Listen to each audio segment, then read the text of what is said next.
Thomas Daniell is the head of the Department of Architecture at the University of St. Joseph, Macau, and a visiting professor at the University of Hong Kong and the University of Tokyo.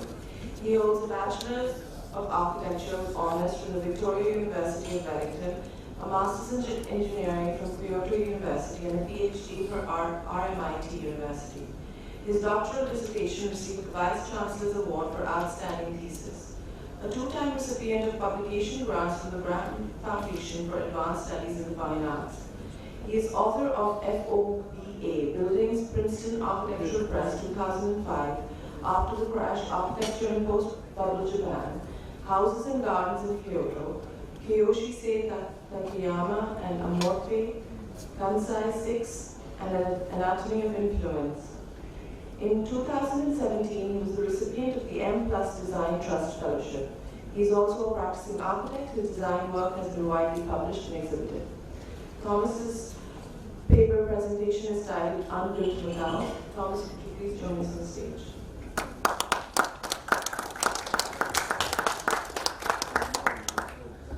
Thank you very much, Mariam. It's really great to be here. Thank you to the Institute for the invitation. Thank you especially to Arif, to Mariam, to Farhan Siddiqui. And I congratulate you on getting building materials industry professionals to sponsor a symposium on the topic of the unbuilt.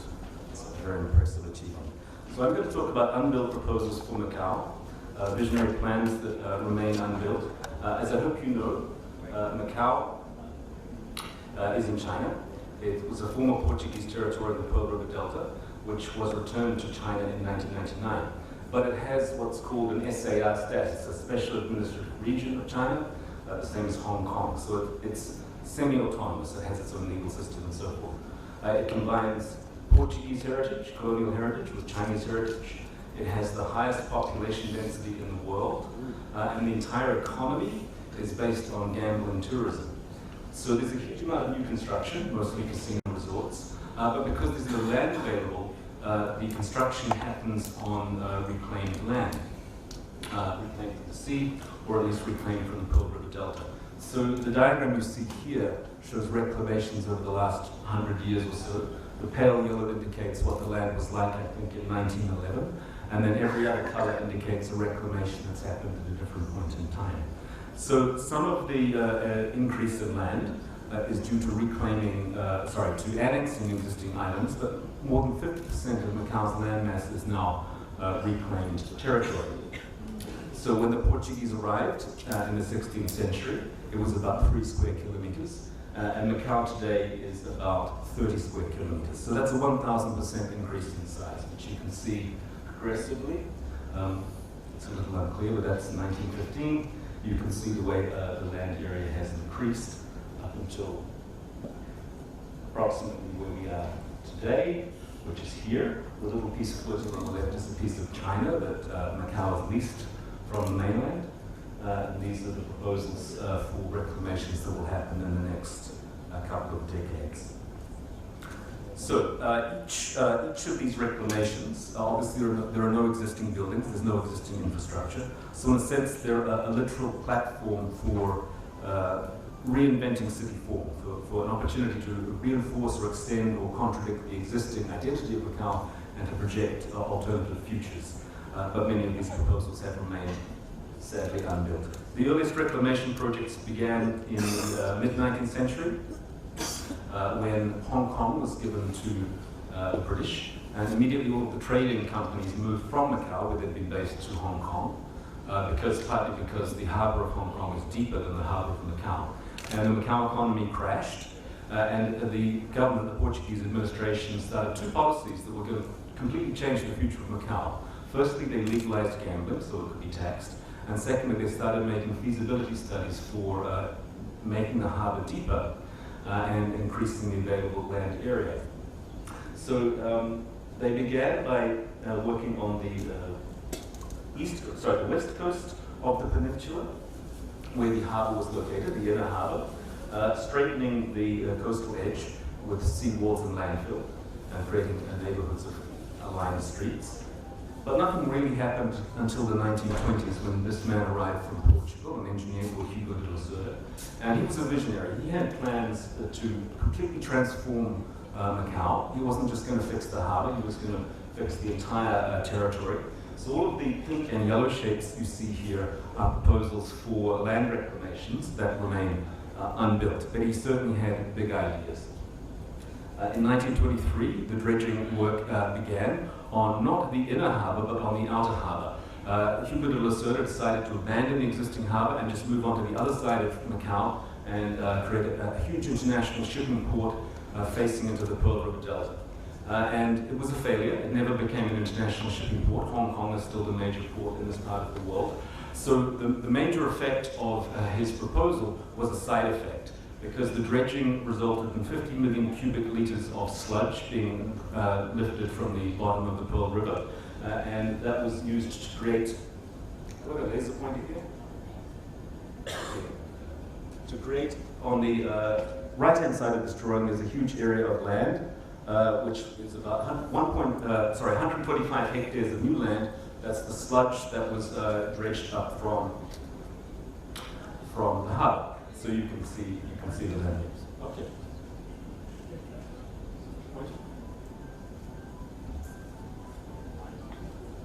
Can you see the red lights?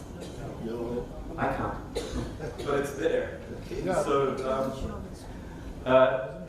now, Lacerda proposed a master plan for this area, a grid of streets, parks, and basic zoning, which was never implemented.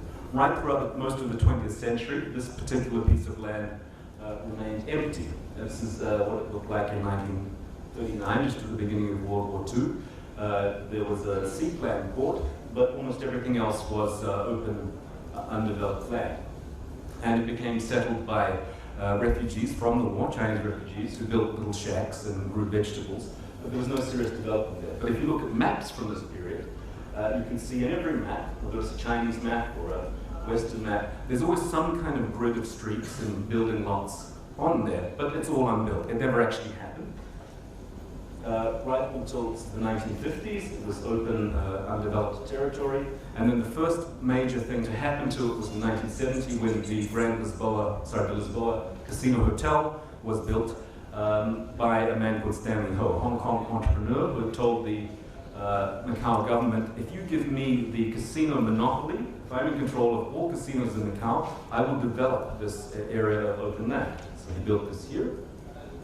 And then finally the first master plan was put in place in 1979 by a British architect called, sorry if I can't mess up the captions, by a British architect called John Prescott. And he proposed a layout of streets, a basic building morphology of platforms or towers, podiums for towers. But this was never properly implemented. It wasn't enforced by law, so all kinds of proposals could be given building permits even if they didn't follow the master plan. So finally, this man arrived in Macau. This is a recent photo that Carlos Couto, when he arrived, was much younger.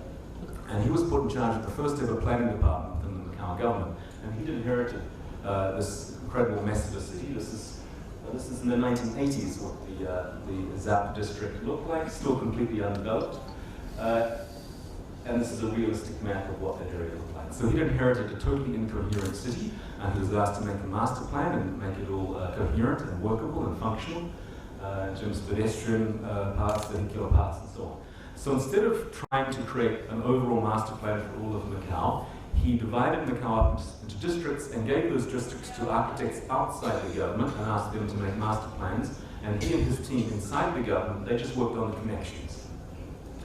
So the three major projects he initiated are the ones you see here in orange. This is a photo showing them actually completed. But they were international competitions for, okay, you can see the laser? Okay, that's the Namban Lakes, two artificial lakes. The Nap district, right next to the former ZAP district, we've just been talking about here, and the area Preta district. And these are all basically supposed to be for residential and commercial and other public functions. The main one was the Nap district. There were three architects provided to make proposals. Manuel Vicente, a Portuguese architect who loved postmodernism. He's responsible for the postmodern architecture of Macau. And if you look at this block plan closely on the upper left, you can see, he wrote Macau in the profile of the building form. So this is the kind of silly postmodernism that he thought was a good idea, and obviously fits right into the casino culture of Macau. He didn't win the competition. The next proposal was from another Portuguese architect based in Macau, Bruno Soares, who looked at the existing block plans and street layouts of Macau, identified certain axes and certain building footprint types to create this proposal here. A very sophisticated, very European layout of boulevards, axes, almost looks Parisian. I think he took some of his elements from Paris, but didn't win. The winning project was by Álvaro Siza, another Portuguese architect. Of course, everybody I'm sure knows his name. And Siza ignored the existing city. He didn't want to look at Macau at all. He knew that Macau was a patchwork of all kinds of different city types. And so he wanted to make an entirely new area that was detached from the existing city and had its own identity. So his proposal was based on the Spanish colonial grid, 144 by 144 meter grid, which the Spanish used in all of their colonial cities, but it's also the same as the grid of Barcelona. And in the NAP area, he took that grid. You can see the grid is being used properly over here, but he took the grid and split it in two. So he created rectangular blocks that were half the size of the Spanish colonial grid. So here's Caesar's proposal. You can see one area of housing up here, a little special area of expensive housing here, a ferry terminal, and this is the NAP district. So just above it is the ZAP district that finally got developed, and then the NAP district is literally, figuratively, metaphorically a clean break. So he used the Barcelona grid for the area Preta. You can see it used properly here, courtyard blocks in a square layout, and which was actually built. Whereas for the NAP district, the blocks cut in half. He continues the existing, sorry, I can't see the red line, but anyway. The existing park was extended, and then there was a canal separating this new development from the existing city. And this was finally put into law. The government published a 175-page document which showed exactly the footprint, the heights, the massing, the core locations, the number of car parks, and so on for each building in the development. And construction, well, reclamation began in the 1980s, late 1980s. So there you can see on the left the land being reclaimed. And then by the mid-90s, just before the handover to China, about half of the blocks had been filled following the master plan in terms of footprints. But Caesar had wanted this to be 22 meters as the maximum height limit, because that was the height of buildings in Barcelona. And the government halfway through the project decided that wasn't good enough commercially, so they raised the height limit to 80 meters, which is 4 times higher. And Caesar was furious and quit. So Caesar no longer has anything to do with the project. There you see in the lower part of the plan, the way half of the sites have been filled and half had streets waiting for people to develop the blocks. That's what it looks like. Caesar didn't design these buildings, of course, it's other architects, but they all followed his basic layout. So there you can see, 1999, just before the handover to China, there's one district at this end and one district at that end, which hasn't yet been developed. So 1999, the handover to China. 2002, the monopoly on the gambling licenses expired, and the Macau government said, okay, no monopoly, international companies can also invest in Macau. So immediately all of the Las Vegas casino companies came to these empty lots and bought them in order to not follow the master plan, but to build casinos. So that's what it should have looked like, and that's what it ended up looking like. So you have what should have been a waterfront park on the right has been turned into a big casino lot. And then over here, 12 blocks have been turned into 2 mega blocks for casinos. Okay, that was the first foreign-owned casino in Macau, the Sands. It paid back its investment in less than a year, which is an incredible rate of return. And so the Las Vegas companies realized Macau was a good place to invest. On the other side of the NAP development, as I say, there were 12 blocks which had some temporary sheds built on them. They were turned into 2 mega blocks for the Wynn Casino. And then the MGM Casino. The canal, which separated NAP from ZAP, the two major developments, ended up being full of mosquitoes and smelled bad, so they filled it in, and now it's a garden. And then right on the edge between these two reclamations, Caesar's reclamation and the older one, this casino appeared, the Star World, 40 stories tall, completely illegal. It contravenes every aspect of the master plan.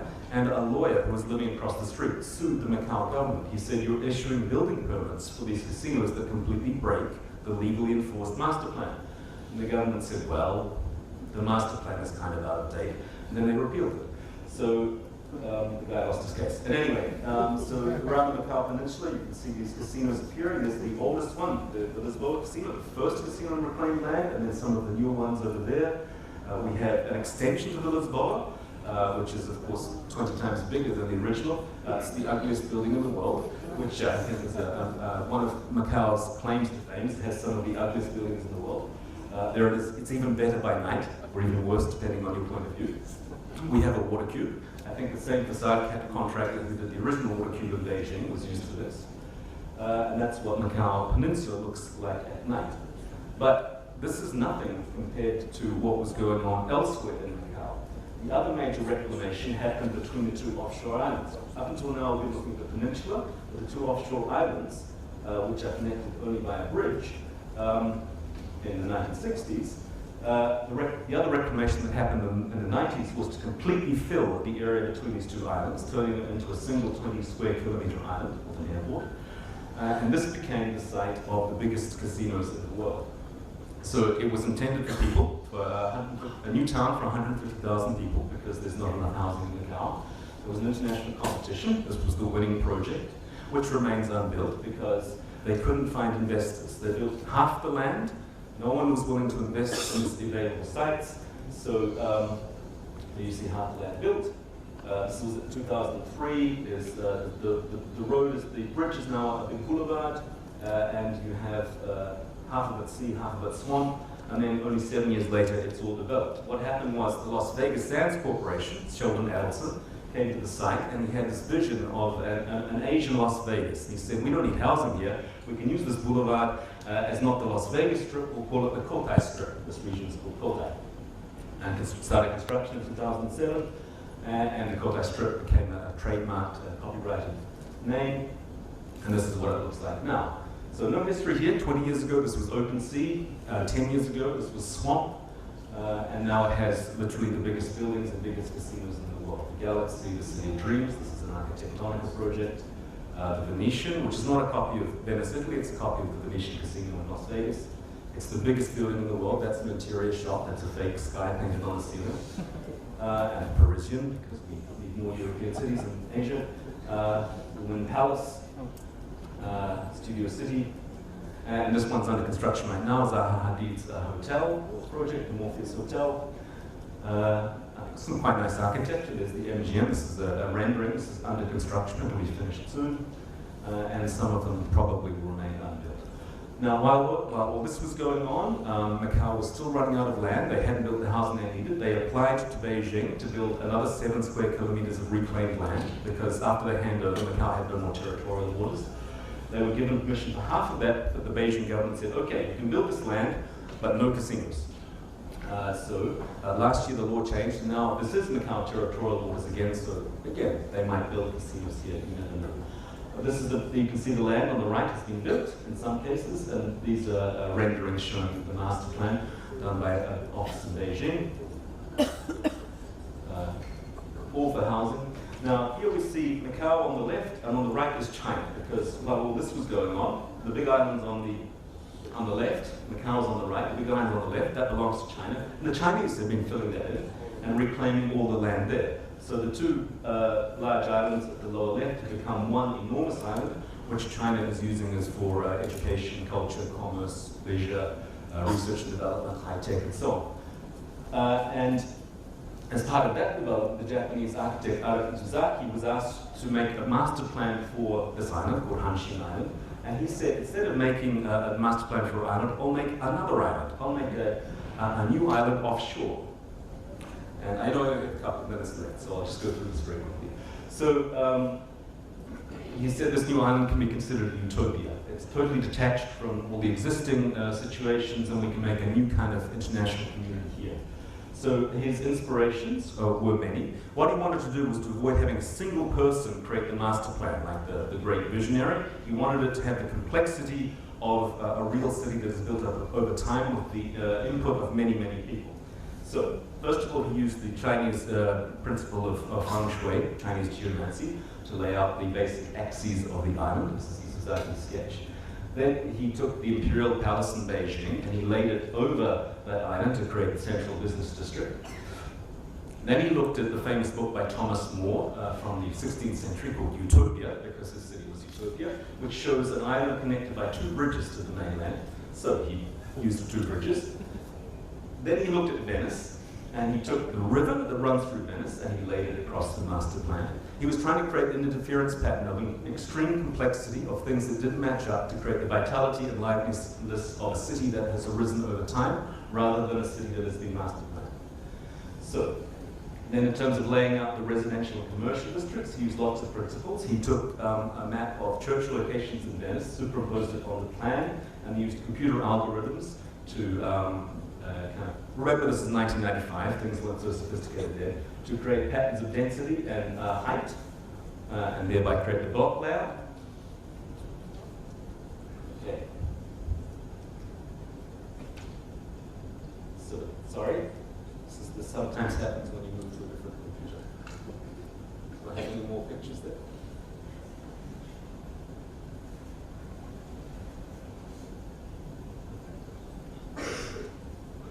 Is the file damaged?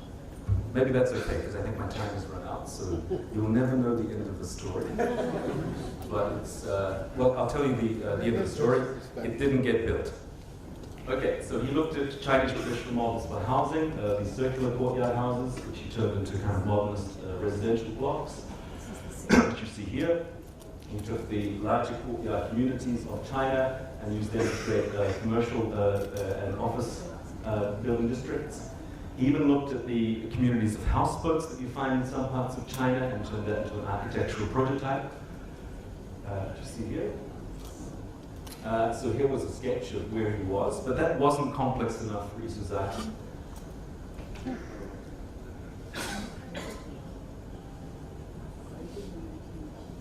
He took Piranesi's famous map of Rome, the Campo Marzio, and he superimposed this on his island. And then each one of the shapes that resulted, he had 48 sites. He gave them to his friends all over the world, 48 famous architects, and he asked them to send a project for a site in approximately that shape. And he had, you can see the locations of the sites, the locations of the architects around the world he invited. Then he had an exhibition in Tokyo where he exhibited his design for Mirage City. But he invited another 7 architects who were also friends of his to make their own versions inside the gallery. He showed the collection of 48 projects based on the Piranesi drawing also in the gallery.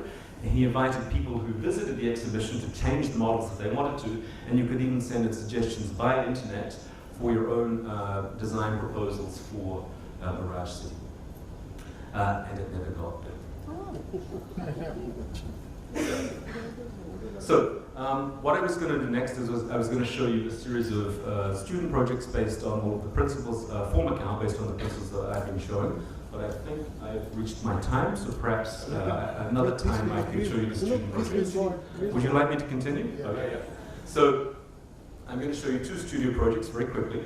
One is called The Possibility of an Island. In which I assigned the students one of the reclamation areas, what you can see here. It's actually 2 separate islands, but it's considered one zone, and asked them to reimagine a new city on that area. It's about 1 kilometer long, but focused on a new integrated resort. Integrated resort is what we now call casinos, because you never build a casino anymore. You build a casino with hotels and cinemas and sports clubs and swimming pools and restaurants and bars and so on. So, the integrated resort. So, the students analyzed Macau. They took biopsies of the different regions of the city to show the way it's as if you have many, many different cities coexisting in the same place, because of the way Macau has developed based on land reclamation and then new developments. Each time you make a new development, it's based on a new idea about what cities should be. So instead of building up in layers, like most cities over time, historical layers, Macau, each layer of Macau is actually spread out in a kind of a wider surface. So they analyzed the community distribution, the infrastructure, the experience of walking the streets, the color spectrum of Macau and so forth, materials, major monuments. And then they took these two regions, and the first exercise was to take cities from around the world, important cities from around the world, good and bad examples, and superimpose the planning of pieces of those cities at the correct scale onto the islands, in order to get a sense of the kind of possible density of buildings, of streets, of public spaces, and so forth. And then asked them to superimpose various projects from the metabolist architects, the Japanese metabolist architects, which I think are great examples of how to build new cities. And then I'll just show you a couple of student projects. One student took what's known as a Voronoi grid, which is if you look at the lower image, I think you probably know what Voronoi geometry is, which created a new grid pattern that is completely different from anything that exists in Macau, but in a sense, to be completely different is to be contextual with Macau, because Macau is such a strange patchwork of different city types. They superimposed, they took that Voronoi grid to lay out the functional zoning and infrastructural zoning, and then extrapolated that into 3 dimensions to create the basic modeling of the integrated resort, which you see here. The next group took a pattern, a graphic